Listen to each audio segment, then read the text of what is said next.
2 साल में ही हम दिल्ली को बांग्लादेशी और रोहिंग्याओं से मुक्त कराने का काम।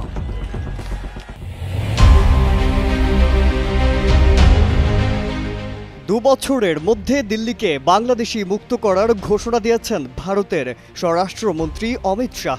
ভারতের রাজধানী দিল্লিতে বিধানসভা নির্বাচনের আগেই এমন মন্তব্য করেছেন তিনি। আগামী মাসের প্রথম সপ্তাহে অনুষ্ঠিত হবে নির্বাচন। এই নির্বাচনকে ঘিরে দিল্লির রাজনীতিতে ব্যাপক উত্তাপ ছড়াচ্ছে।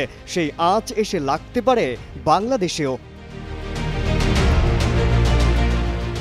এদিকে নির্বাচনকে ঘিরে বিজেপি ইতোমধ্যেই অভিযোগ করেছে অবৈধ বাংলাদেশি এবং রোহিঙ্গাদের ভোটের ভিত্তিতে এতদিন নির্বাচনে জিতেছে আম আদমি পার্টি। কেউ না বুঝলেও আমরা আপনার প্রয়োজন বুঝি, আর তাই তো অত্যাধুনিক ফিচার সম্বলিত বিভিন্ন সাইজ আর কালারের 250-টিরও বেশি ডিজাইন অপশন নিয়ে ওয়ালটন স্মার্ট ফ্রিজ বোঝে আপনার প্রয়োজন। ভারতীয় সংবাদ মাধ্যম বলছে ভোটের আগে উত্তপ্ত হয়ে উঠেছে দিল্লির রাজনীতি। রবিবার ভারতের প্রজাতন্ত্র দিবস থাকলেও এদিন নির্বাচনের প্রচার বাদ দেননি নেতারা। ভোটের প্রচারে অংশ নিয়ে কেন্দ্রীয় স্বরাষ্ট্রমন্ত্রী অমিত শাহ রাজ্যটির ক্ষমতাসীন দল আম আদমি পার্টিকে অবৈধ আমদানিওয়ালি পার্টি বলে উপহাস করেছেন।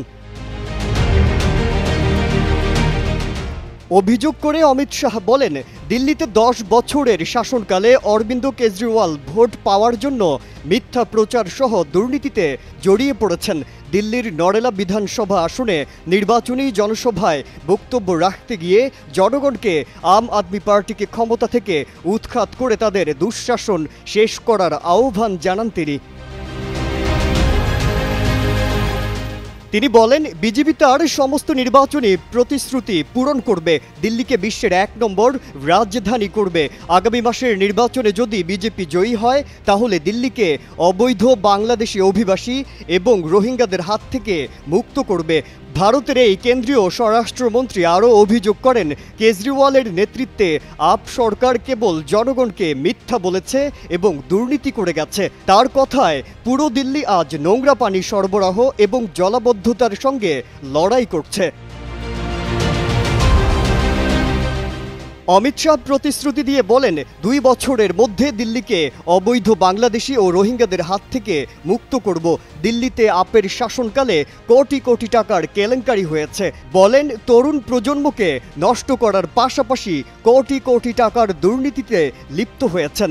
এছাড়া 70 আসনের দিল্লি বিধানসভায় আগামী 5 ফেব্রুয়ারি ভোট গ্রহণ হবে আর ফলাফল প্রকাশ করা হবে আগামী 8 ফেব্রুয়ারি। মাজহারুল আলম, কালের কণ্ঠ।